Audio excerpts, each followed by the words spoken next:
Yang menolak itu kan bukan cuma lapisan masyarakat kelas bawah gitu kan.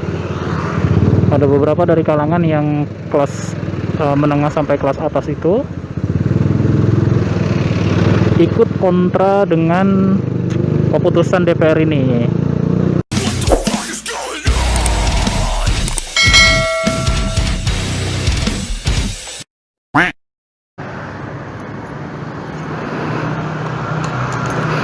Habis beli makanan kucing cuy. Terampus.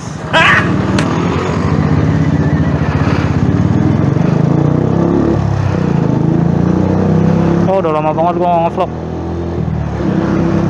Tahu udah berapa lama ya? Kayaknya semenjak masa PSBB gua udah jadi jarang bikin video, dan sekarang baru bikin video lagi. Tadi sekalian mampir ke pet shop mau beli makanan kucing karena kucing gue di rumah sakit kebetulan. Udah 2 hari nggak mau makan, kasihan banget. Badannya lemes gitu, jadi karena dikasih Oricat nggak mau, akhirnya gue beliin Whiskas kalengan gitu. Kan agak lembut ya teksturnya, jadi mungkin dia mau makan gitu kalau lembut.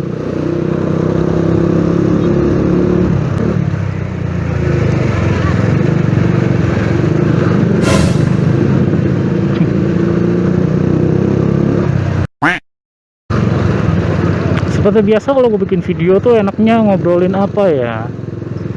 Sekarang kan lagi rame banget tentang RUU, tolak RUU Omnibus Law. Ini lagi rame banget, bahkan sampai trending worldwide gitu, tolak Omnibus Law. Dan karena gue nggak paham, dan gue bukan ranah gue bukan di sana ya maksudnya, tapi gue nggak paham mendalam tentang kinerja politik di Indonesia gitu loh.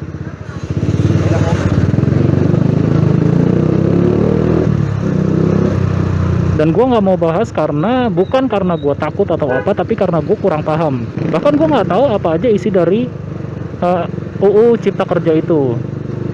Tapi poinnya di sini adalah karena banyak yang kontra dengan RUU itu, maka rame lah.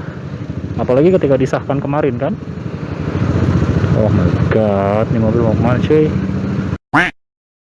Dan banyak yang kontra terhadap keputusan ini gitu loh. Dan yang bikin rame itu setahu gue ya, yang gue lihat itu kan ketika Ibu Puan Maharani itu mematikan mikrofon dari salah satu wakil rakyat yang sedang menyampaikan aspirasinya gitu.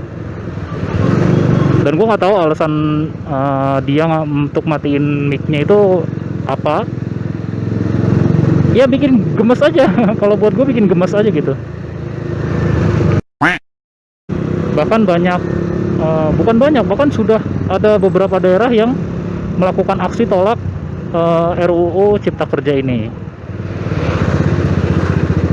Bahkan sampai ada yang anarkis ya di beberapa daerah.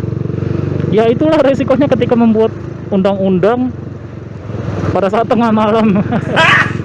Gokil ya, tengah malam itu loh bikin undang-undangnya, rapat paripurnanya.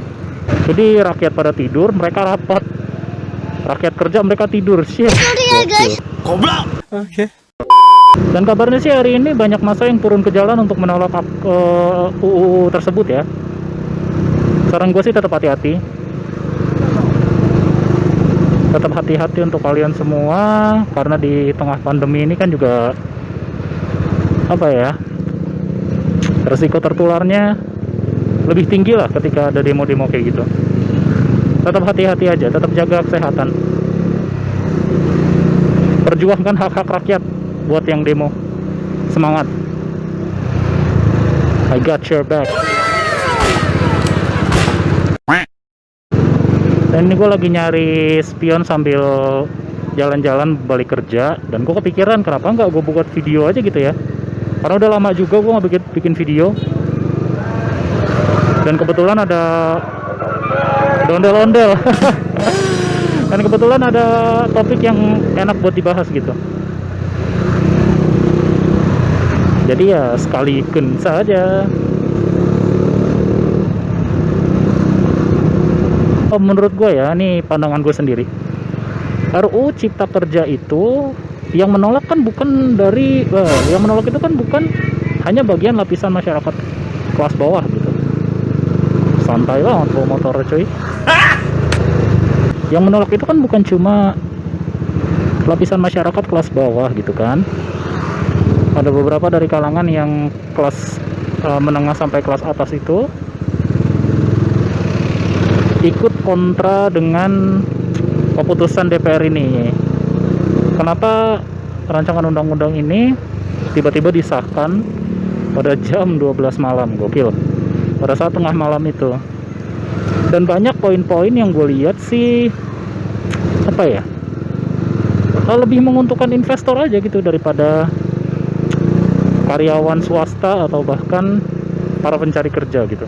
Apalagi kan sekarang di tengah pandemi seperti ini aja, orang yang lulus tahun sekarang itu kan susah buat nyari kerja.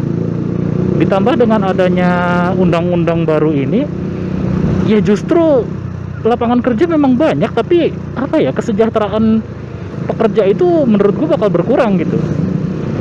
Karena akan merambah luasnya outsourcing.